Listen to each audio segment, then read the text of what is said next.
नमस्कार मित्रांनो, मी श्रेयश विठ्ठल वगैरे third year MBBS student from government medical college Sindhudurg. तर बघा मित्रांनो, जे काही नीट रिलेटेड अपडेट्स येत आहेत, नीट PG पोस्टपोन झाली, त्यानंतर आता CBI इन्क्वायरी लागली नीट UGचा जो काही रिझल्ट आहे त्याच्यावर, NTA पण जे काही डायरेक्टर आहे त्यांना चेंज करण्यात आले। अशा प्रत्येक तासाला एक नवीन अपडेट येते आणि त्याच्यामुळे भरपूर विद्यार्थी टेन्शनमध्ये जात आहे। परत रीनीट होईल की नाही, रिव्हॅल्युएशन होईल की नाही, जो रिझल्ट येतो तो फायनल आहे का, त्याला चेंज करण्यात येईल। तर अशा भरपूर काही गोष्टी चालू आहे बघा मित्रांनो।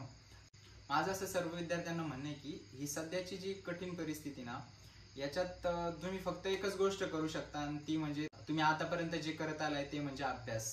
आता 1-1.5 महिना गॅप पडला, त्याच्यानंतर पुन्हा अभ्यासाला लागणं थोडं कठीण जातं। पण आता जो काही निकाल लागणार आहे 8 जुलैला सुप्रीम कोर्टमध्ये, त्याला अजून साधारणतः 14-15 दिवस बाकी मित्रांनो।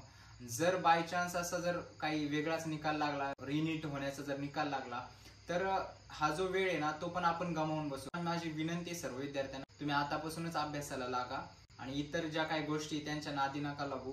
परत भरपूर काही विद्यार्थी म्हणताय की मी नो रिनीटच्या पक्षात आहे, तर असं काहीच नाही बघा मित्रांनो। माझं असं म्हणणं आहे की काही हो, आपण विद्यार्थ्यांचे हित लक्षात घेऊन व्हावं। म्हणजे आता जर आपण विचार करायला गेलो तर नो रिनीट होण्यातच सर्वांची भलाई आहे। मान्य की भरपूर ठिकाणी पेपर लीक झालाय, पण जे काही CBIची इन्क्वायरी चालू आहे, परत जी काय सेपरेट कमिटी नेमण्यात आली NTAच्या ज्या काही चुका झाल्या त्यांचा शोध घेण्यासाठी, त्या काय ज्या एजन्सी आहे किंवा कमिटी आहे त्या नक्की ह्या घोटाळ्याचा पूर्णपणे शोध घेईल आणि जो आपला निकाल आहे ना त्याचीच स्क्रुटिनी करण्यात येईल आणि तो रिझल्ट रिपब्लिश करण्यात येईल असं मला वाटतंय।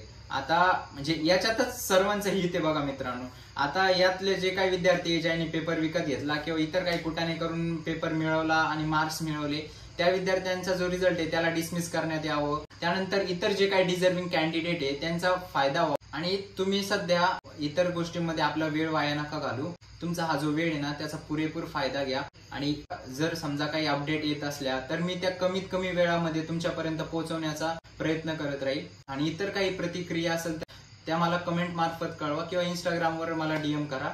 आणि माझे व्हिडिओ जर आवडत असेल तर व्हिडिओला लाईक करा, चॅनलला सबस्क्राईब करा आणि तुमच्या जास्तीत जास्त मित्रांना शेअर करा हा व्हिडिओ। धन्यवाद।